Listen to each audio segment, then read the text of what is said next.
목소리가 제가 좀 안 좋아서 죄송합니다. 근데 또 이런 목소리가 또 은혜가 될 수도 있어요. 제 기타를 처음 배울 때 전문가, 아주 음악을 잘하시는 분한테 기타를 배웠는데, 기타를 처음 배울 때 그분이 저한테 이런 말씀을 해주신 적이 있어요.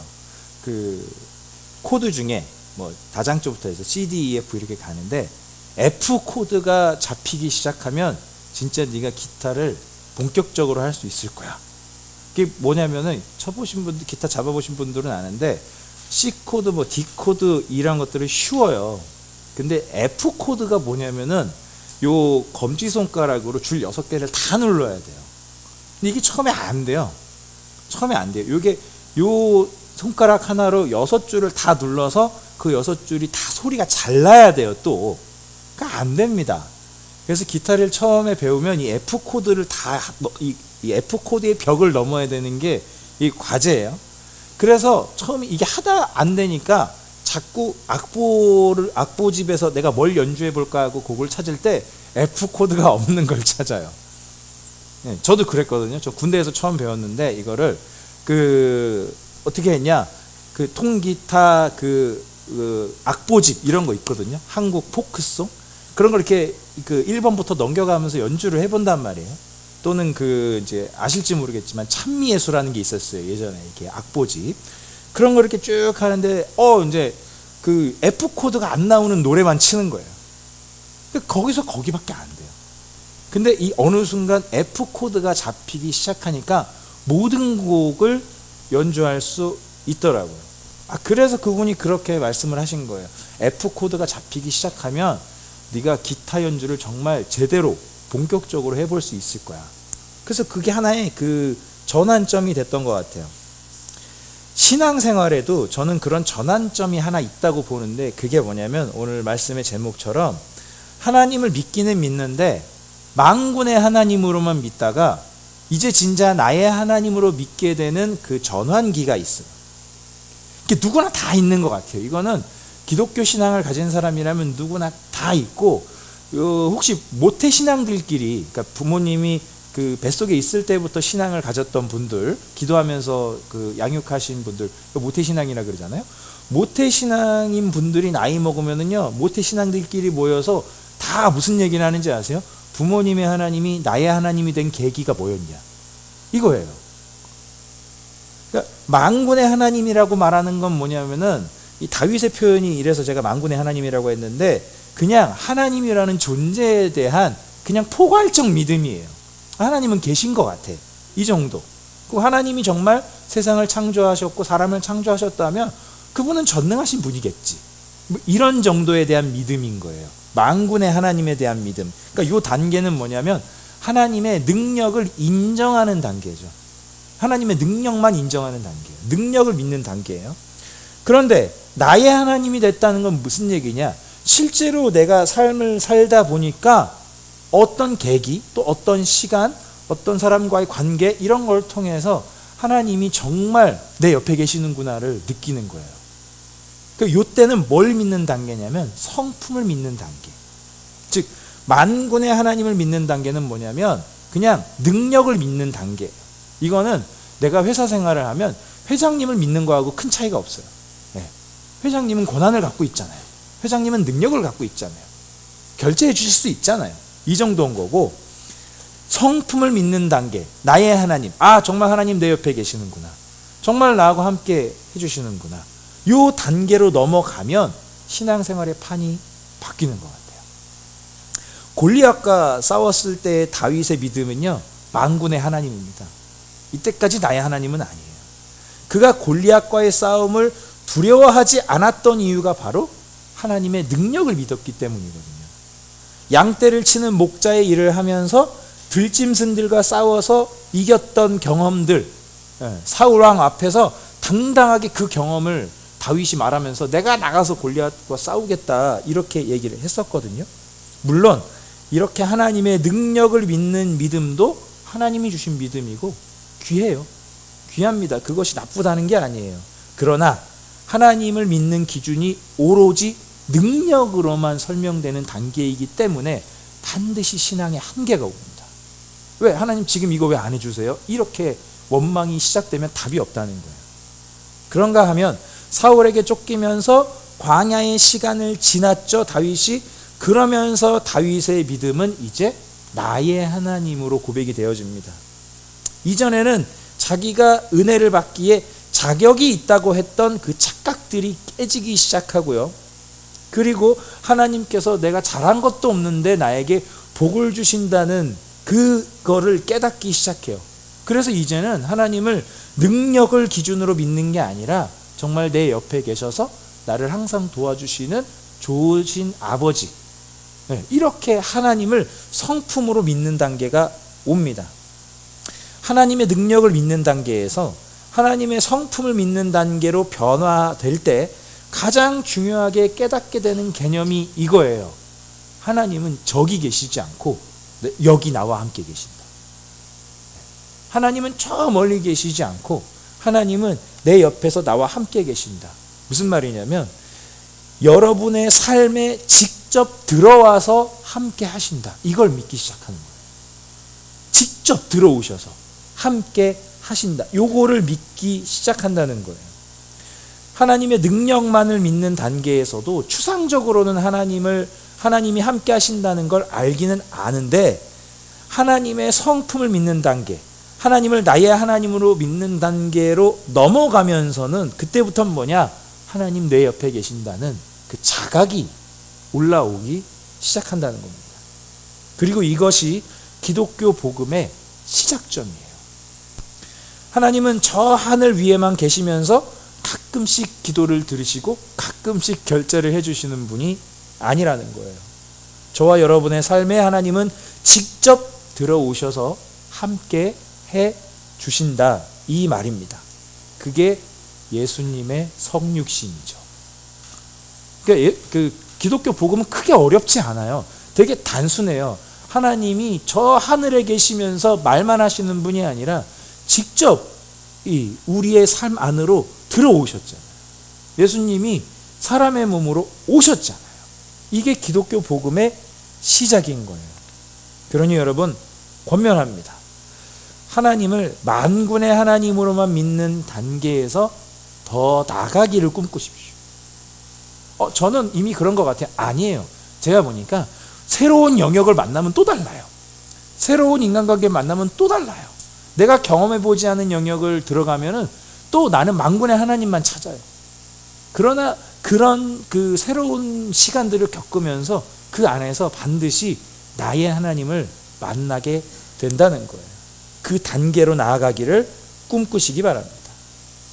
이 사무엘하 22장 역시 이 부록이에요. 사무엘서의 부록인데 하나님을 찬양하는 다윗의 시입니다.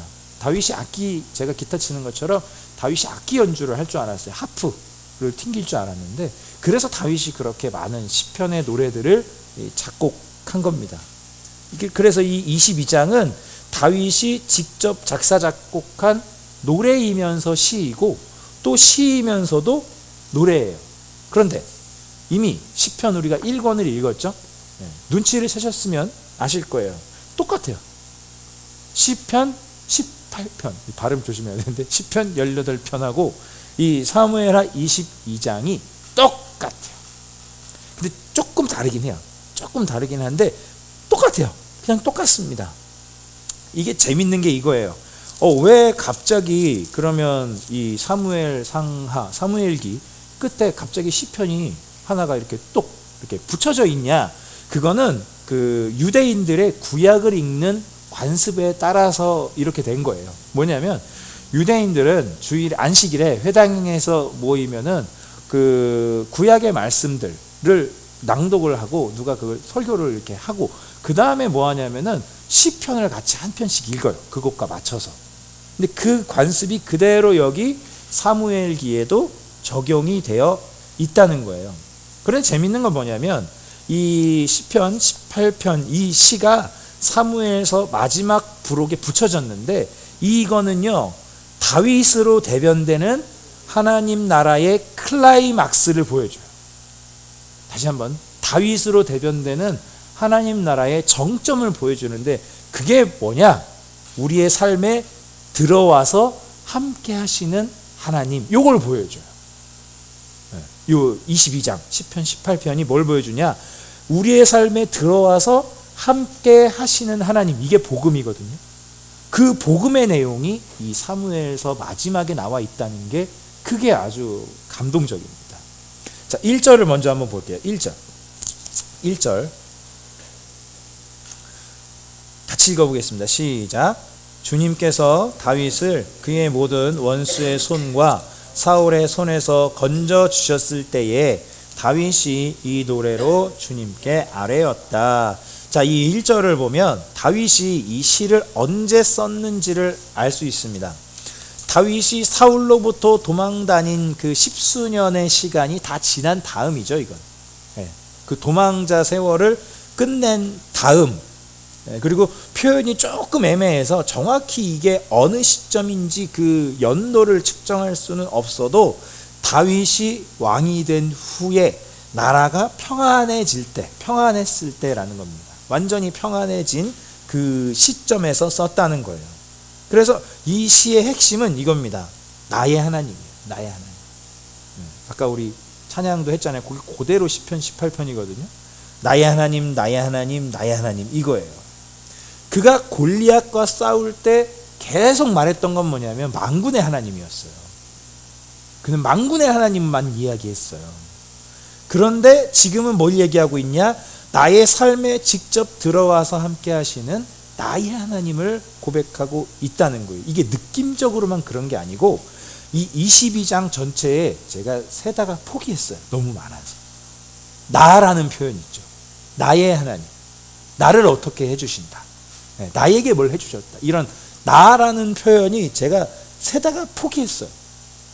제가 어지간하면 이런 거 몇 회 나옵니다 그러잖아요. 근데 세다가 제가 이거 못 세겠다. 그리고 그 한글 번역본으로 보다가 원어로 보니까 더 많더라고요. 나의 하나님, 나를 지켜주신 하나님, 뭐 이런 식이고 제가 생검 한 40번까지 세다가 포기했어요. 더 많이 나와. 한 구절에 몇 번씩 나오니까. 그 2절 3절 한번 보세요. 2절 3절. 이 2절 3절에만도 여기도 한 10번 20번 뭐 그 정도 나와요. 주님은 나의 반석, 나의 요새, 나를 건지시는 분, 나의 하나님은 나의 반석, 내가 피할 바위, 나의 방패, 나의 구원의 뿔, 나의 산성, 나의 피난처, 나의 구원자이십니다. 주님께서는 언제나 나를 포악한 자에게서 구해 주십니다. 여기서만 이게 몇 번입니까? 계속 그게 반복해서 나온다는 거예요. 다윗은 처음에 하나님을 믿을 때 단지 내가 골리앗과 싸워도 나를 이길 수 있게 해주시는 하나님, 만군의 하나님, 능력 있으신 하나님, 이렇게만 믿었어요. 즉 하나님을 전능한 신으로만 믿었다는 거예요. 그러나 고난의 시간들을 지나면서 다윗은 자기 삶에 직접 들어오셔서 인격적으로 나와 함께 해주시는구나, 이 고백을 하게 되었다는 거예요. 저는 이 시편 18편 그리고 사무엘하 22장의 이 다윗의 시를 굉장히 좋아하는데, 이거 그리스도인이라면 좋아하지 않기가 더 힘들거든요. 좋아하는데 이 시가 저는 아주 좋은 이유 중에 하나가 뭐냐면은 실수투성이었던 다윗의 삶에서 함께했던 그 흔적들이 다 여기 나온다는 거예요. 네. 다윗의 삶의 그 흔적들이 여기 다 나와서 그것이 나의 하나님으로 표현되고 있다는 거예요. 지금 여기 나오는 단어들이 다윗의 그 도망 생활 여정을 다 표현해주고 있거든요. 뭐냐? 반석. 네. 다윗이 반석 뒤에 숨어서 생명을 부지했던 적이 얼마나 많습니까? 반석.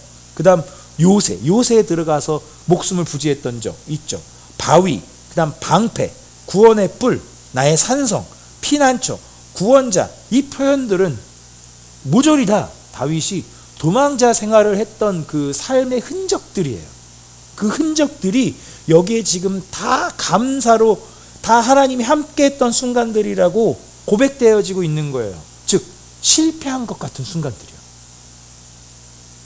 우리가 삶에서 언제 좌절합니까? 내가 실패한 건가? 실패한 거 아닌가? 이런 거 왔을 때 좌절하잖아요.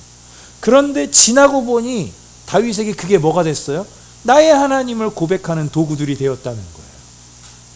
여러분, 이게 하나님을 믿는 사람들의 복입니다. 과거를 그냥 긍정적으로 해석하는 것과 죄송합니다. 과거를 그냥 긍정적으로 받아들이는 것과 그게 나에게 뭐 좋은 도움이 되겠지, 이것과 그 과거 속에서 명확하게 하나님이 나와 함께 해주셨어는, 이거는 힘이 달라요. 마음의 동력이 다르다고요. 근데 다윗은 그 시간들도 나한테 다 뼈가 되고 살이 될 거야, 이게 아니라 그 실패의 시간들, 그 지우고 싶은 그 순간들이 이제는 나의 하나님을 고백하는 다 도구들로, 단어들로 이렇게 등장하고 있다는 거예요. 그러니까 다윗의 고백에는 이런 게 없습니다. 내가 이렇게 잘했더니 하나님께서 나에게 이런 복을 주셨다가 없어요. 내가 기도했더니 하나님 이렇게 해주셨다가 없다고요. 내가 이렇게 열심히 했더니 하나님이 이런 은혜를 주셨어. 우리 가끔씩 간증 들어보면, 연예인분들도 지금 뭐 유튜브 상에서 간증 많이 하잖아요. 가끔 간증 들어보면 저는 듣다가 이게 간증인가 자기 자랑인가 하는 생각을 많이 해요. 간증이 다 나쁘다는 말은 아니에요. 그런데 듣다 보면 패턴이 약간 내가 이렇게 하나님께 이렇게 했더니 하나님 이렇게 복을 주셨어요가 많거든요. 사실 저는 그런 간증은 썩 좋지 않은 것 같아요. 왜냐하면 듣는 이로 하여금 그럼 난 저렇게 못해서 이렇게 됐나? 아니면 나도 저렇게 했는데 왜 나는 하나님이 복을 안 주셨지? 이런 거에 빠지거든요. 지금 다윗의 노래에는요, 내가 이렇게 잘했더니 하나님께서 나에게 이런 복을 주셨어가 없어요. 그건 그렇게 신앙적이지 않습니다. 그런 고백은.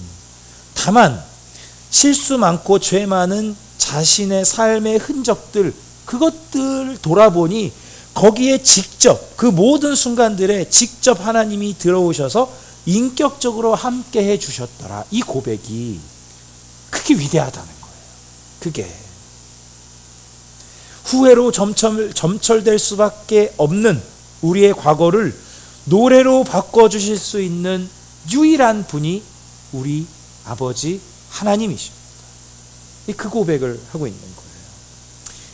조금 더 세밀하게 들어가서 저와 여러분의 삶에 들어와서 함께 하시는 하나님이 구체적으로 어떻게 함께 하시는지 두 가지만 오늘 본문 통해서 살펴보려고 합니다. 첫 번째 뭐냐면, 먼저 일하면서 함께 하시는 하나님. 어떻게 함께 하신다고요? 먼저 일하면서 함께 하시는 하나님이요. 29절을 봅니다. 29절 같이 읽겠습니다. 시작.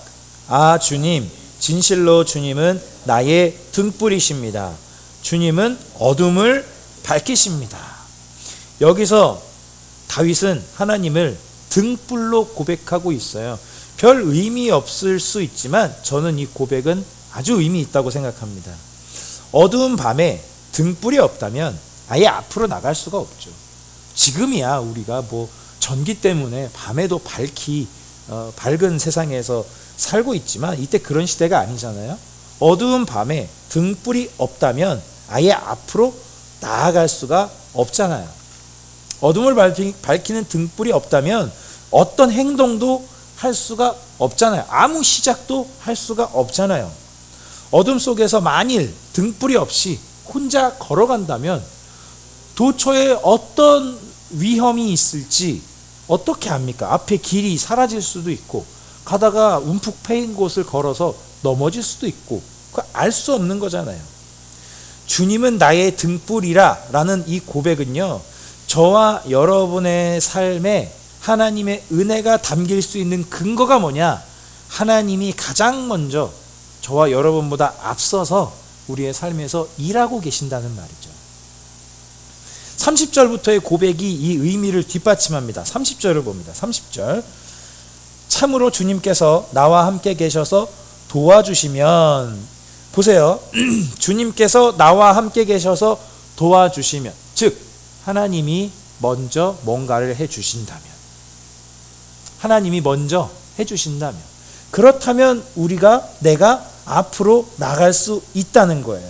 나는 뭐라 그러죠? 날쌔게 내달려서. 표현 너무 좋죠. 날쌔게 내달려서 적군도 뒤쫓을 수 있으며 높은 성벽이라도 뛰어넘을 수 있습니다. 31절도 볼게요. 31절, 하나님께서 하시는 일은 완전하며 주님께서 하시는 말씀은 신실하다. 주님께로 피하여 오는 사람에게 방패가 되어 주신다. 하나님께서 하시는 일이 완전하대요. 이 고백은 그냥 나올 수 없습니다. 나의 삶에서 함께 하시면서 어떻게 함께 하시냐? 내가 먼저 치고 나가는 게 아니라 하나님이 먼저 일하신다는 것을 깨달은 사람이 이 이야기를 할 수 있어요. 그래서 일전에도 한번 말씀드렸죠. 하나님이 옳은 일을 하시는 분이 아니라고요. 하나님이 하시는 일이 옳다고요. 근데 그 하나님이 하시는 일이 옳다는 고백이 언제 나올 수가 있느냐?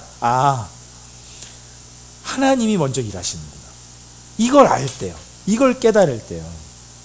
많은 그리스도인들의 큰 착각 중에 하나는 이 주체를 뒤집는 거예요.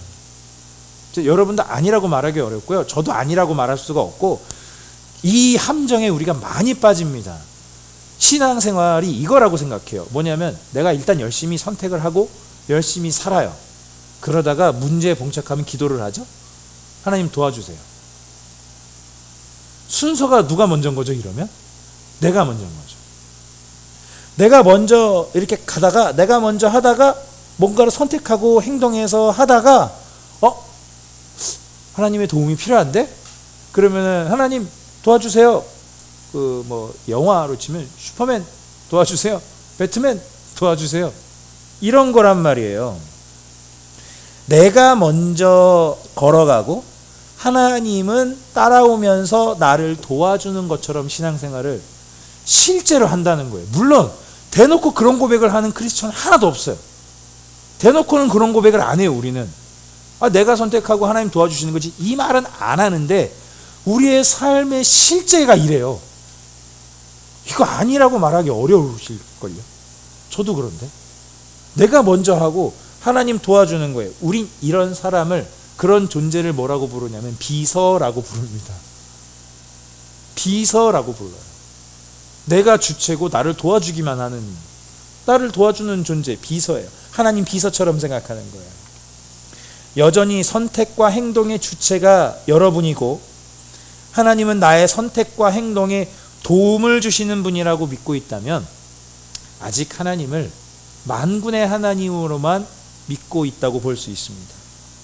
아직 나의 하나님이 아닌 거예요. 하나님을 믿고 살면서도 믿지 않는 사람들이 느끼는 불안과 두려움을 똑같이 느끼고 있다면 여러분보다 앞서서 등불을 켜고 먼저 일하시는 하나님을 깨닫지 못한 까닭입니다. 기억하십시오. 여러분보다 먼저 앞서서 하나님께서 일하십니다. 여러분의 삶에서. 그걸 믿고 그 믿음 가운데에서 오늘의 힘겨운 삶을 한 걸음씩 걸어가는 게, 그게 신앙생활이에요. 시편 119편의 이 한 구절 등불, 요거 아주 이것도 의미심장한데, 주의 말씀은 내 발의 등이요 내 길의 빛이니이다. 이거 짧아서 다 외우시죠? 주의 말씀은 내 발의 등이요 내 길의 빛이니이다. 이 말씀이 깊이 들어가면 얼마나 은혜로운지 아십니까? 첫 번째, 주의 말씀은 내 발의 등이다 라고 할 때, 당시 구약시대 이 고백이 나올 때 등은요, 실제로 불 켜서 이렇게 들고 다니는 거거든요. 근데 이것이 앞을 쫙 비춰주는 게 아니에요. 이걸 들고 있으면은 그냥 내 앞에 여기 요 정도, 한두 걸음 정도만 비춰주는 거예요. 그래서 여러분, 하나님을 믿는다고 말할 때 어떤 때는 저 멀리가 안 보여요. 5년 뒤 10년 뒤가 안 보여요. 그러나 오늘 한두 걸음 걸어갈 정도는 보여요. 네, 하나님의 인도하심이. 그런데 더 재밌는 건 그 뒤에 내 길의 빛입니다 라고 말할 때, 그 내 길의 빛은요, 구약 성경에서 길이라는 단어가 원어로는 두 가지가 있습니다. 두 가지가 있는데, 여기 나오는 단어는 뭐냐면 쫙 이미 누가 닦아놓은 길이라는 뜻이에요. 그냥 길이 아니고. 그러니까 쭉 누가 이미 닦아놓은 길, 만들어 놓은 길의 빛이다. 그러니까 어떤 뜻이냐, 하나님은 등불이 되어주셔서 우리가 어떨 때 한두 걸음 걸어가게 해주십니다. 그런데 또 하나 감사한 건 뭐냐면은 어떤 때는 하나님이 빛을 쫙 비춰주셔서 어떻게 갈지도 보여주신다는 거예요. 두 가지를 다 보여주신다는 거예요. 하나님은 저와 여러분의 삶에 들어오셔서 직접 함께 하십니다. 하나님이 함께 하신다는 말은 관념론이 아닙니다. 복음이 여러분에게 실제적인 힘이 되는 건 여러분보다 먼저 일하시는 하나님이 정말로 여러분과 함께 하시기 때문입니다. 이 사실을 믿으시기 바랍니다. 두 번째, 하나님은 우리와 함께 해주시는데 어떻게 함께 해주시는가? 우리의 한계 안에서 함께 해주십니다. 뭐 안에서 함께 해주신다고요? 우리의 한계 안에서 함께 해주세요. 기독교 신앙에 대한 잘못된 환상 중에 하나가 뭐냐면 상황이 반전되기를 바라는 희망 고문이에요. 상황이 반전되길 바라는 희망 고문이에요. 마치 하나님을 믿으면 만군의 하나님, 전능하신 하나님께서 내 한계를 뛰어넘어서서 단번에 지금의 위기를 극복하게 해주실 거다라는 그걸 기대하는 희망 고문이에요. 그걸 계속하고 있는 거예요. 그런데 여러분이 경험하여 알고 있는 것처럼 실제로 그럴 때도 있지만 우리가 경험해서 알고 있듯이 일반적으로 그렇습니까? 아니에요. 일반적으로는 하나님께서 내 한계 밖에서 갑자기 상황을 확 뒤집어 주시는 일이 그렇게 많이 일어나지 않는다는 거예요. 하나님은 우리의 한계 밖에서 함께 해주시는 게 아니라 우리의 한계 안에서 함께 해주시는데 35절을 봅니다. 35절이요. 하나님께서 나에게 뭘 시킨다고요? 전투 훈련을 시키신대요. 전투 훈련을 시키신대요. 자, 그 다음 37절 봅니다. 36절. 35절 다시 볼게요. 35절. 하나님께서 나에게 전투 훈련을 시키시니 나의 팔이 노쇠로 된 강한 활을 당긴다. 여러분, 나무로 된 화살 당기는 것도 힘든데 쇠로 된 화살 당기는 거 얼마나 힘들겠습니까? 근데 하나님이 훈련시켜서 그렇게 하신다는 거예요. 36절. 주님께서 구원의 방패로 나를 막아주시며 주님께서 안전하게 지켜주셔서 나의 담력을 어떻게 해주셨다고요? 나의 담력을 키워주셨다고요. 40절 봅니다. 40절. 같이 한번 읽어볼게요. 시작. 주님께서 나에게 싸우러 나갈 용기를 북돋워 주시고 나를 치려고 일어선 자들을 나의 발 아래에서 무릎 꿇게 하셨습니다. 지금 이 36절, 37절, 35절부터 이 고백들의 이 흐름이 뭐죠? 내 한계 밖에서 하나님이 갑자기 기적을 일으켜 주셔서 내 상황을 해결해 주셨다가 아니에요. 그게 아니에요. 다윗 자신이 느끼는 한계 있잖아요. 여러분 자신이 느끼는 여러분의 한계 있잖아요. 리미트가 있잖아요. 우리의 삶 안으로 들어오셔서 그 한계 안에서 함께 해주셔서 키워주셨다는 거예요. 훈련시켜주셔서 그냥 활이 아니라 노쇠로 된 활을 당기게 해주셨고 담력이 없었는데 담력을 키워주셨고 용기가 안 났는데 용기가 나게 해주셨다는 거예요. 여러분의 한계 밖에서 갑자기 상황이 뒤집어져서 여러분의 한계가 장애가 되지 않는 방식으로 함께 해주시지 않는다는 거예요. 이 말을 근데 또 오해하시면 안 돼요. 우리 한계에 갇혀서 살아야 되나? 그게 아니에요. 우리 한계를 하나님이 극복하게 해주시는데 갑자기 외부에서 뭔가 뒤집어져서 내 한계는 그대로인 상태가 아니라는 거예요. 하나님은 정말 우리가 하나님의 사람이 되게 해주시는 거예요. 저한테는 아픈 경험이기도 하고 많은 생각을 하게 한 경험이 하나 있는데 전도사로 사역을 할 때 그 교회에 갑자기 불치병 환자 한 분이 오셨어요. 루게릭병 아시죠? 지금도 불치병인 걸로 알고 있어요. 못 고쳐요. 루게릭병 환자분이 오셨어요. 갑자기 교회에 오셨는데 교회를 나온 목적 자체가 뭐였냐면은 자기가 절도 가봤고 다른 어떤 종교도 믿어봤는데 낫지 못했다는 거예요.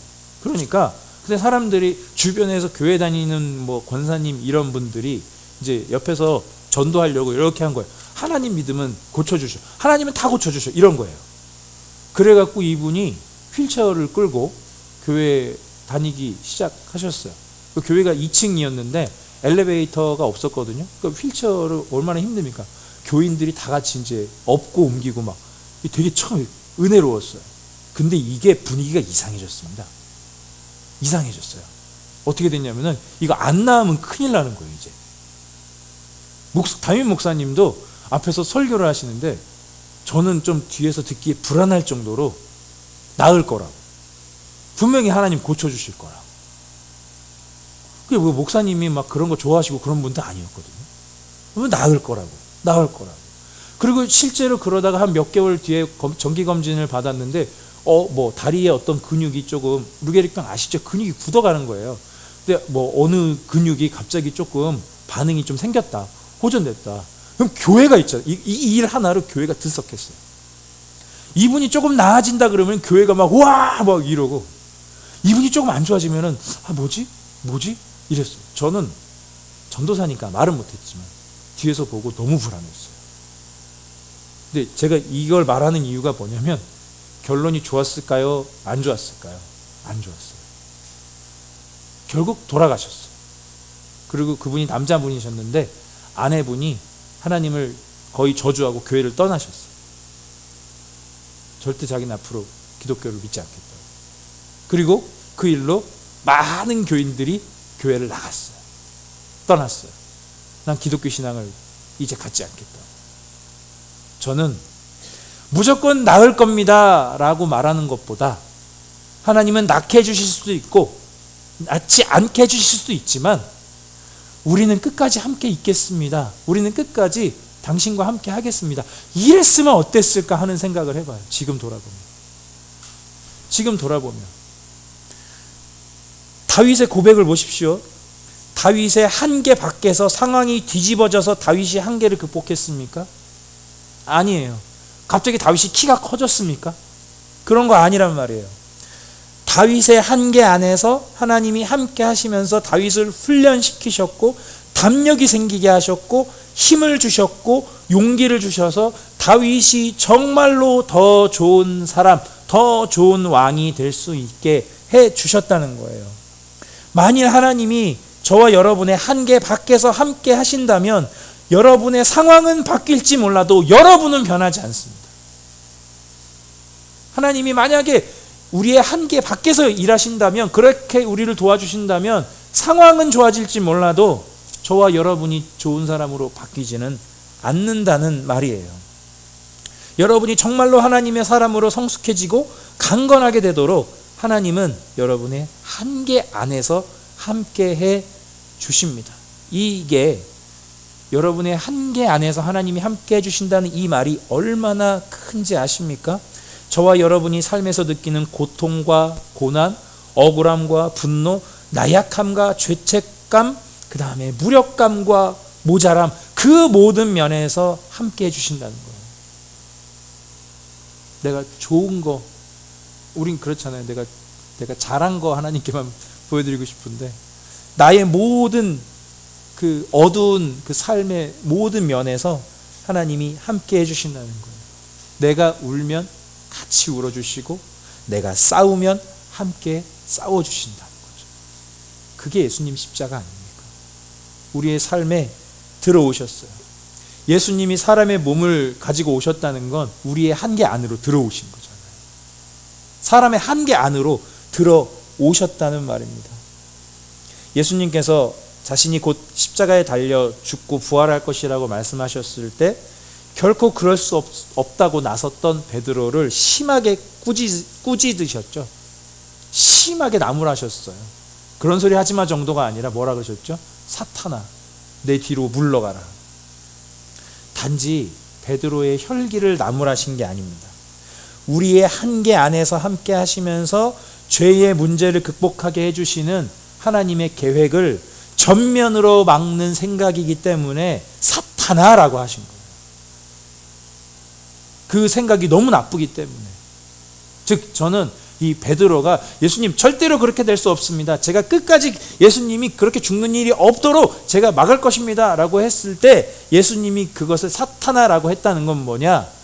은혜가 은혜되지 못하게 하는 방식을 말했기 때문이에요. 여러분, 정말 은혜가 은혜되려면 우리의 한계가 우리 안에서 극복되어져요. 상황만 바뀌는 게 아니고요. 그래서 예수님은 정말로 우리를 변화시키기 위해서 우리의 한계 안으로 들어오셨다는 사실을 믿으시기 바랍니다.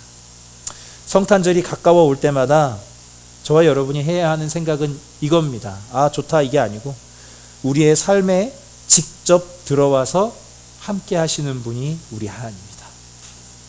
나의 모든 어두운 면도 함께 하시면서 나를 변화시켜 주신다. 하나님은 여러분과 함께 하십니다. 관념이 아닙니다. 여러분의 삶에 들어오셔서 직접적이고 인격적으로 함께 하십니다. 여러분이 믿는 하나님이 단지 만군의 하나님이 아니라 나의 하나님으로 고백될 수 있기를 권면합니다. 새로운 일을 만날 때, 또 어려운 일을 만날 때 처음에는 만군의 하나님만 보이지만 어느 순간 지나다 보면은 하나님이 나를 변화시키시고 나의 하나님을 고백하고 있을 겁니다. 그러니 그 하나님을 항상 찬양하며 사시기를 축복합니다. 아멘. 말씀 생각하면서 같이 기도합니다.